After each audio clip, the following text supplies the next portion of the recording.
दोस्तों एक बार फिर से स्वागत है आपका हमारे YouTube चैनल में। दोस्तों मैं हूं प्रेम, आपके लिए आज ये प्रीवियस पेपर के सीरीज में आपके लिए एक और पेपर लेके आए हैं। यहाँ पर प्रीवियस पेपर का जो है मत्स्य निरीक्षक भर्ती परीक्षा का दोस्तों ये पेपर हुआ था 4 सितंबर 2016 को, ठीक है ना। और इसका पद कोड था 58। तो ये हमारे पास जो पेपर है ये पेपर सेट ए हमारे पास है। अगर आपके पास भी है और आंसर की आपके पास नहीं थी तो आप मैच कर सकते हैं। बाकी इसमें हम जितने भी क्वेश्चन आए थे उन सारे क्वेश्चंस पर हम डिस्कस करेंगे, इसका आंसर आपको बताएंगे।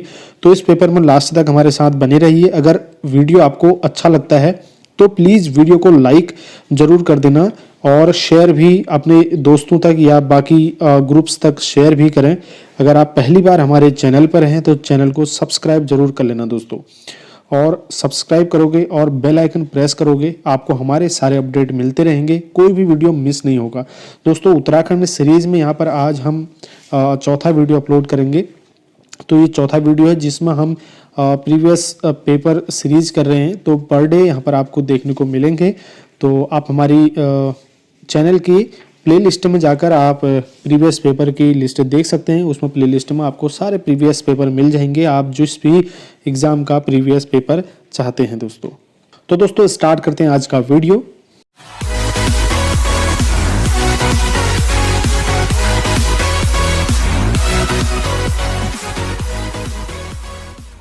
तो इसका पहला प्रश्न है उर्मी का पर्यायवाची है। तो दोस्तों उर्मी का पर्यायवाची क्या है? तरंग, ठीक है ना। उर्मी का पर्यायवाची शब्द है तरंग, ऑप्शन बी सही है। वह कवि जो तत्काल कविता करे उसे कहते हैं, तो उसे आशु कवि कहा जाता है, ठीक है ना। जो कवि तत्काल कविता करे उसे आशु कवि कहा जाता है। दोस्तों फटाफट इस वीडियो को हम देखेंगे, इस वीडियो को फटाफट इसके क्वेश्चंस लगाएंगे देर ना करते हुए, क्योंकि समय की कमी और वीडियो को ज़्यादा लेंथी ना करते हुए हम जल्दी से जल्दी करेंगे। और जिस पर जितना थोड़ा बहुत डिस्कस करने का होगा वो डिस्कस भी करेंगे। बाकी आप जो है इन आंसर्स को कहीं पर नोट डाउन करना चाहते तो कर सकते हैं, काफ़ी इंपॉर्टेंट है, कई बार एग्जाम्स में देखे जाते हैं क्वेश्चन दोस्तों। चलिए अगला क्वेश्चन है अंधों में काना राजा मुहावरे का अर्थ है। दोस्तों यहाँ पर हिंदी अभी फिलहाल हिंदी वाला पार्ट चल रहा है। तो अंधों में काना राजा किसे कहेंगे? मूर्खों में एक सुयोग्य का हो जाना जो है अंधों में काना कहलाता है। अंगुली पर नचाना, दोस्तों कई बार आपने ये मुहावरा सुना होगा अपने आसपास के माहौल में भी। तो उंगली पर नचाने का मतलब होता है वश में करना, ऑप्शन बी यहाँ पर राइट होगा, ठीक है। चलिए अगला है निम्न में से कौन सा शब्द पुल्लिंग है? दोस्तों यहाँ पर कुछ चीजें होती हैं, जैसे कोई लिविंग चीज़ है, जैसे इंसान है, जानवर है, ये सारी चीज़ों को हम स्त्रीलिंग पुल्लिंग में आसानी से डिफाइन कर सकते हैं। लेकिन यहाँ पर कुछ वस्तुएं होती हैं, कुछ चीज़ें होती हैं, तो उनको थोड़ा सा टफ हो जाता है। तो यहाँ पर दही, तितली, पकौड़ी और बिजली है। दोस्तों देखिए यहाँ पर दही आपका राइट आंसर होने वाला है, ठीक है। दही को पुल्लिंग शब्द माना गया है। पकौड़ी खाई, बिजली चली गई, तितली उड़ गई और दही खाया, और कई लोग तो दही खाई भी बोलते हैं, लेकिन दही को यहाँ पर हम पुल्लिंग मानते हैं। तो दही यहाँ पर राइट आंसर होने वाला है। उसके बाद अगला क्वेश्चन है निम्नलिखित विकल्पों में से असंगत शब्द का चयन कीजिए। तो असंगत शब्द का चयन करना दोस्तों, देखिए कागज है, कॉपी, रजिस्टर और डायरी है। दोस्तों कागज एक अलग चीज हो गया है ना, ये असंगत हो गया। कॉपी है, डायरी है और रजिस्टर है, ये बहुत सारे कागज से, पन्नों से मिलकर बने होते हैं, जो तीनों एक से हैं। और कागज एक सिंगल पेपर की बात है, तो ये डिफरेंट है। उसके बाद कृतज्ञ का विलोम शब्द क्या है? तो कृतज्ञ का विलोम शब्द होता है कृतज्ञ, ठीक है ना। कृतज्ञ का विलोम शब्द क्या होता है? कृतज्ञ होता है। तो ऑप्शन डी यहाँ पर सही होने वाला है। चलिए उसके बाद अगला क्वेश्चन देखते हैं निम्नलिखित में से कौन सा वाक्य शुद्ध है? तो दोस्तों यहाँ पर शुद्ध वाक्य ढूंढना है। यहाँ शुद्ध गाय का दूध मिलता है। अब शुद्ध गाय का दूध नहीं हो सकता ना, यहाँ पर गाय का शुद्ध दूध मिलता है, हो सकता था, तो ये अशुद्ध है, ठीक है। यहाँ पर एक पानी का गिलास दो, एक गिलास पानी का दो हो सकता है, लेकिन एक पानी का गिलास नहीं, गलत है। अब यहाँ पर होना चाहिए 20 गेहूं की बोरियां लाओ, गेहूं की 20 बोरियां लाओ, सही होगा, ये भी गलत है। तो यहाँ पर उपरोक्त में से कोई नहीं आंसर सही होने वाला है। उसके बाद अगला क्वेश्चन है 9वां, निम्नलिखित में से कौन सा वाक्य शुद्ध है? तो उसमें एक गोपनीय रहस्य है, उसमें एक गोपनीय रहस्य। अब यहाँ पर गोपनीय और रहस्य एक साथ नहीं हो सकता ना। अब अगर रहस्य है तो वो गोपनीय, ऑलरेडी गोपनीय है, तो एक चीज के लिए दो चीजें यहाँ पर लगाना गलत है, तो ये गलत हो गया। उसके बाद आप जैसा अच्छा सज्जन, भाई अगर सज्जन कह रहे हैं तो वहां पर अच्छा कहने की जरूरत नहीं है, तो ये भी गलत है। और तीसरा है कहीं से खूब ठंडा बर्फ लाओ। अब बर्फ खूब कहने का क्या मतलब है और ठंडा कहने का क्या मतलब है? बर्फ लेके आओ, बर्फ ऑलरेडी ठंडा होगा और खूब ठंडा होगा, ठीक है, ये भी गलत है। उसके बाद वहाँ ज्वर की सर्वोत्कृष्ट चिकित्सा होती है, तो ये यहाँ पर सही होगा। उसके बाद अगला है इतिश्री होना का अर्थ क्या होता है दोस्तों? इतिश्री होना का अर्थ होता है अंत होना, ठीक है। तो इतिश्री का अर्थ होता है अंत होना, ऑप्शन ए यहाँ पर सही है। अगला क्वेश्चन है गिरीश तिवारी गिरदा का जन्म हुआ था दोस्तों। गिरीश गिरदा का जन्म हुआ था 10 सितंबर 1945 को, ठीक है ना, 10 सितंबर 1945 को इनका जन्म हुआ था। अगला है सैफ शीतकालीन खेलों का शुभांकर था, तो सैफ शीतकालीन खेलों का शुभांकर था भरल दोस्तों, ठीक है ना, तो ये है भरल। भरल जो है शीतकालीन खेलों का शुभारंभ था, शुभंकर था। अगला उत्तराखंड राज्य स्थापना दिवस व्याख्यान 2010 के मुख्य वक्ता कौन थे? तो इसके मुख्य वक्ता रतन टाटा थे दोस्तों, ऑप्शन डी यहाँ पर सही होगा। अगला क्वेश्चन है किन जिलों के समूह से अधिकतम विधायक चुने जाते हैं? देखिए यहाँ पर जिलों के समूह दिए हैं, तो अधिकतम विधायक जो है कौन से जिलों से चुने जाते हैं? ये आंसर होने वाला है देहरादून और हरिद्वार। देहरादून और हरिद्वार जिलों से अधिकतम विधायक चुने जाते हैं। अगला क्वेश्चन है high altitude plant physiology research centre स्थित है, तो high altitude plant physiology research centre कहाँ पर स्थित है? ये दोस्तों श्रीनगर में स्थित है, ठीक है। शॉर्टकट में इसको HAPPRC बोला जाता है, ठीक है। तो इसको कब इसकी स्थापना हुई थी? 1979 में, ठीक है, जुलाई 1979 में इसकी स्थापना हुई थी, 1979 में जुलाई में, श्रीनगर में दोस्तों, ठीक है। चलिए अगला क्वेश्चन देखते हैं। डोरोथी सीट पर्यटन स्थल है, तो डोरोथी सीट पर्यटन स्थल दोस्तों नैनीताल में, बेहतरीन नज़ारा यहाँ पर से दिखाई देता है, पर्यटन के लिए लोग बहुत ज़्यादा यहाँ पर को जाते हैं। महामृत्युंजय मंदिर स्थित है दोस्तों, महामृत्युंजय मंदिर जागेश्वर में, यानी कि अल्मोड़ा यहाँ पर दिया गया, तो अल्मोड़े के अंदर जागेश्वर आता है। अगला क्वेश्चन है उत्तराखंड राज्य की कुल लंबाई और चौड़ाई कितनी है? दोस्तों जैसे कि आप जानते हैं उत्तराखंड की लंबाई आयताकार है, हमारा उत्तराखंड का जो मैप है, तो इसकी 358 किलोमीटर इसकी लंबाई है और 320 किलोमीटर इसकी चौड़ाई है, यानी कि ऑप्शन कौन सा सही हुआ? ऑप्शन ए सही हुआ। अगला क्वेश्चन है भारत का पितामह किसे कहा जाता है? दोस्तों ग्रैंड ओल्ड मैन के नाम से किन्हें जाना जाता है? दादा भाई नेहरूजी को जाना जाता है, दादा भाई नेहरूजी को। अगला क्वेश्चन है 1857 का विद्रोह शुरू हुआ था। दोस्तों 1857 का विद्रोह हुआ था मेरठ से शुरू, ठीक है ना। तो 10 मई 1857 को ये विद्रोह हुआ था दोस्तों, 10 मई 1857 को। तो दोस्तों 10 मई के दिन ये विद्रोह होने की वजह से जो है 10 मई को हम क्रांति दिवस, प्रत्येक वर्ष इसको क्रांति दिवस के रूप में मनाया जाता है 10 मई को, ठीक है। चलिए अगला है भारतीय सेवक समाज की स्थापना की थी। दोस्तों भारतीय सेवक समाज की स्थापना गोपाल कृष्ण गोखले ने की थी। अगला क्वेश्चन है तमिलनाडु के एक प्रसिद्ध राष्ट्रीय कवि थे। दोस्तों जैसे कि आप देख पा रहे हैं तमिलनाडु के सुब्रमण्यम भारती हैं, ये एक बेहतरीन और प्रसिद्ध राष्ट्रीय कवि थे दोस्तों। इनको महाकवि भरतियार के नाम से भी जाना जाता है। किसके नाम से? महाकवि भरतियार के नाम से भी इनको जाना जाता है। अगर इनकी कुछ प्रसिद्ध कृतियों की बात करें, वैसे तो इन्होंने बहुत सारी लिखी हैं तमिल में, लेकिन जो देश प्रेम से ओतप्रोत इनकी कृतियां हैं दोस्तों, उसमें स्वदेश गीतांजल है और जन्मभूमि है। ये दो ऐसे इनकी रचनाएं हैं जो देश प्रेम से ओतप्रोत हैं दोस्तों, ये काफ़ी सुप्रसिद्ध हैं। अगला है बंगाल विभाजन रद्द किया गया। दोस्तों बंगाल विभाजन कब रद्द किया गया था? 1911 में बंगाल विभाजन रद्द किया गया था, 1911 में। अगला मुस्लिम लीग ने सर्वप्रथम पृथक पाकिस्तान की मांग कब की थी? तो ये 1940 में की थी, ठीक है। 1940 में मुस्लिम लीग ने सबसे पहले पाकिस्तान की मांग की थी। अगला क्वेश्चन है दोस्तों इंकलाब जिंदाबाद का नारा किसने दिया था? तो इंकलाब जिंदाबाद का नारा भगत सिंह ने दिया था, ऑप्शन के अकॉर्डिंग, ठीक है ना, भगत सिंह ने दिया था। लेकिन इंकलाब जिंदाबाद जो लिखा था दोस्तों, ये मोहम्मद हसरत मोहनी ने लिखा था 1921 में, ठीक है ना, 1921 में। इससे भगत सिंह काफ़ी प्रभावित हुए और इन्होंने जिस समय अपना आंदोलन के समय इन्होंने ये इंकलाब जिंदाबाद का नारा दिया था, इस्तेमाल किया था। उसके बाद अगला क्वेश्चन है द्वैत शासन प्रणाली ब्रिटेन द्वारा भारत में किस कानून के तहत लागू की गई? दोस्तों ये की गई थी भारत का कानून 1919 के तहत, ठीक है, और 1935 में इसको ख़त्म कर दिया गया था। अब द्वैत शासन का मतलब क्या होता है? द्वैत शासन का मतलब दो शासक एक साथ सत्ता का संचालन करते हैं, तो इसको द्वैत शासन प्रणाली कहा जाता है, ठीक है। तो इसको 1919 में स्टार्ट किया गया था, 1919 के कानून के द्वारा भारत में ब्रिटिश सरकार के द्वारा, लेकिन 1935 में इसका अंत कर दिया गया था। चलिए आगे देखते हैं किसने संविधान सभा की प्रारूप समिति की अध्यक्षता की थी? काफ़ी इजी क्वेश्चन है दोस्तों। ये BR अम्बेडकर साहब ने जो है इसकी प्रारूप समिति की अध्यक्षता की थी। अगला क्वेश्चन है, लोकसभा में मान्यता प्राप्त विपक्षी दल होने के लिए कुल सीटों का कितने प्रतिशत सीट जीतना जरूरी होता है? तो ये होता है 10 सीटें जीतना जरूरी होता है, ठीक है, 10%। चलिए अगला क्वेश्चन है, ऊपरी सदन के सदस्यों का कार्यकाल कितना होता है? दोस्तों ये 6 वर्ष होता है ऊपरी सदन के सदस्यों का कार्यकाल।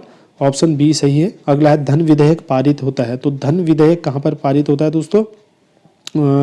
लोकसभा में पारित होता है। ऑप्शन ए यहाँ पर सही है, लोकसभा में, ठीक है। चलिए अगला क्वेश्चन है, मूल कर्तव्यों का विचार निम्न देश के संविधान से लिया गया है। तो मूल कर्तव्यों का विचार जो लिया गया है, जिसको हम मूल कर्तव्य, मौलिक कर्तव्य भी बोलते हैं, तो रूस से लिया गया था, ठीक है। तो रूस से लिया गया था। और अमेरिका के संविधान से, देखिए हमारा जो संविधान है बहुत सारे देशों से जो है कुछ न कुछ लेकर इसमें ऐड किया गया है। तो यहाँ पर जैसे रूस से लिया गया था तो मूल कर्तव्य लिए गए थे या मौलिक कर्तव्य लिए गए थे, और अमेरिका से मौलिक अधिकार लिए गए थे, ठीक है। न्यायिक पुनरावलोकन लिया गया था, और राष्ट्रपति की नियुक्ति ली गई थी, महाभियोग लिया गया था, ठीक है। ये अमेरिका के संविधान से लिया गया था। ब्रिटेन से संसदात्मक प्रणाली ली गई थी, और आयरलैंड से नीति निर्देशक तत्व लिए गए थे। ये बाकी बहुत सारी चीज़ें ली गई थी, लेकिन ये कुछ मेन चीज़ें हैं। तो ये रूस यहाँ पर सही आंसर है। अगला है, राष्ट्रपति अपना त्यागपत्र किसे संबोधित करते हुए देते हैं? तो उपराष्ट्रपति को देते हैं। ऑप्शन बी सही होगा। अगला क्वेश्चन है, निम्न में से कौन सा मंदिर समुद्र तल से सबसे अधिक ऊंचाई पर स्थित है? दोस्तों आप जानते हैं ये तुंगनाथ जो है समुद्र तल से सबसे ऊंचाई पर स्थित है, तुंगनाथ, ठीक है। चलिए अगला क्वेश्चन है, निम्न में से कौन सा आभूषण पैरों में पहना जाता है? दोस्तों ये झांवर जो है पैरों में पहना जाता है, झांवर, ठीक है। Option C. अगला क्वेश्चन है, कफली, गिंजड़ी, सिरौल, गजारो नाम से संबंधित है। तो दोस्तों ये स्थानीय व्यंजन है, ठीक है, स्थानीय व्यंजन है। अगर आप में से किसी की तरफ को अगर ये व्यंजन इस नाम से पुकारे जाते हैं तो प्लीज़ कमेंट करके आप ज़रूर बताइएगा, ठीक है।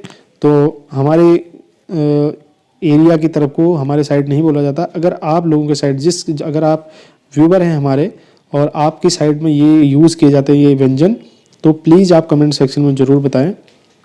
अगला क्वेश्चन है, सूची 1 का सूची 2 से मिलान करें और उसके बाद जो है इस नीचे आंसर क्लिक करें। दोस्तों सबसे पहले देखिए आप, झुमोला, छोलिया, बाजूबंद और पांडव नृत्य है, ठीक है ना। तो पांडव, छोलिया जो है ये विजय है एक, और पांडव सिद्ध पुरुष है, और झुमेला है प्रकृति एवं प्रेम, और बाजूबंद प्रेम और श्रृंगार के नृत्य हैं। तो इस तरीके से आप देख सकते हैं, विजय ये प्रकृति ए हो गया, ये आप यहाँ पर पूरा मैच कर लिया, आप देख सकते हैं। इसके अनुसार जो है हम यहाँ पर अपना नीचे आंसर क्लिक कर सकते हैं। तो यहाँ पर आंसर में आपको देखने को मिलेगा ऑप्शन सी। चलिए अगला है, गुरु शिखर पर्वत चोटी कौन से राज्य में अवस्थित है? दोस्तों गुरु शिखर पर्वत ये राजस्थान राज्य में स्थित है, ठीक है। गुरु शिखर पर्वत दोस्तों ये राजस्थान के अरबुदा पहाड़ों पर स्थित है। अरावली की ये सबसे ऊंची चोटी इसको माना जाता है। अगर इसकी ऊंचाई की बात करें तो ये 1722 मीटर की ऊंची है। अगर फीट में हम इसको देखें तो ये 5676 फीट की ऊंचाई पर स्थित है। दोस्तों ये जो है राजस्थान, ऑप्शन ए यहाँ पर सही है। चलिए अगला है, निम्नलिखित नदियों में से कौन सी सबसे लंबी है? तो दोस्तों इसका राइट आंसर है अमेजन, ठीक है। अमेजन इसका सबसे लंबी नदी है, अमेजन। अगला है, सांबर झील राजस्थान के निम्नलिखित नगरों में से किसके निकटतम है? तो सांबर झील जो है राजस्थान के जो है किसके निकटतम है? ये जयपुर के निकटतम है दोस्तों, जयपुर ना 39 का बी, जयपुर। उसके बाद अगला क्वेश्चन है, सूर्य के इर्द गिर्द एक परिक्रमा के लिए निम्न में से कौन सा ग्रह सबसे अधिकतम समय लेगा? दोस्तों देखिए यहाँ पर सबसे ज़्यादा समय यहाँ पर बृहस्पति लेगा, ठीक है। जो ग्रह सूर्य क्या करते हैं, ग्रह सारे सूर्य के चारों ओर चक्कर लगाते हैं अपनी अपनी कक्षा में। जो ग्रह जितनी ज़्यादा दूर होगा वो उतनी ज़्यादा देरी से चक्कर लगाएगा, ठीक है। तो यहाँ पर ऑप्शन बी सही होगा। अगला है सूची 1 का सूची 2 से मिलान करें दोस्तों। तो दोस्तों देखिए यहाँ पर अभ्यारण्य दिया गया है और राज्य दिया गया है, तो बताना है कि कौन सा अभ्यारण्य किस राज्य में है। दोस्तों कंगोर घाटी वन है, नागरहोल राष्ट्रीय वन है, कुंगती वन्यजीव अभ्यारण्य और सुल्तानपुर पक्षी अभ्यारण्य है। तो दोस्तों देखिए यहाँ पर कंगोर घाटी राष्ट्रीय वन है, ये छत्तीसगढ़ में है, ठीक है, छत्तीसगढ़ में है। और नागरहोल राष्ट्रीय वन, तो नागरहोल राष्ट्रीय वन जो है कर्नाटक में है दोस्तों, ठीक है, कर्नाटक में, नागरहोल कर्नाटक में है। और उसके बाद कुंगती वन्य अभ्यारण्य है हिमाचल में, ठीक है, कुंगती अभ्यारण्य है हिमाचल में। और उसके बाद सुल्तानपुर पक्षी अभ्यारण्य ये हरियाणा में है। तो इस प्रकार से जो है यहाँ पर आपका मैच हो जाए, नीचे आपके ऑप्शन पड़े हैं तो ऑप्शन यहाँ पर मिला लीजिए, ठीक है, ऑप्शन ए यहाँ पर सही होगा। चलिए अगला क्वेश्चन है, निम्न आदिम जनजातियों तथा उनके निवास स्थानों के युग्मों में से कौन सा एक सही सुमेलित नहीं है। तो दोस्तों देखिए यहाँ पर सबसे पहला ऑप्शन है बुक्सा। तो बुक्सा हमारे उत्तराखंड में आप जानते हैं पौड़ी गढ़वाल में निवास नहीं करते हैं, बुक्सा करते हैं यूएस नगर में, ठीक है, उधम सिंह नगर में बुक्सा निवास करते हैं। तो ये गलत हो गया, आपको सुमेलित नहीं है वो चुनना था, तो ऑप्शन ए, बाकी सब सही है, ठीक है। चलिए अगला क्वेश्चन है, क्रिकेट वर्ल्ड कप 2011 के क्वार्टर फाइनल में भारत ने किस देश को हराया था।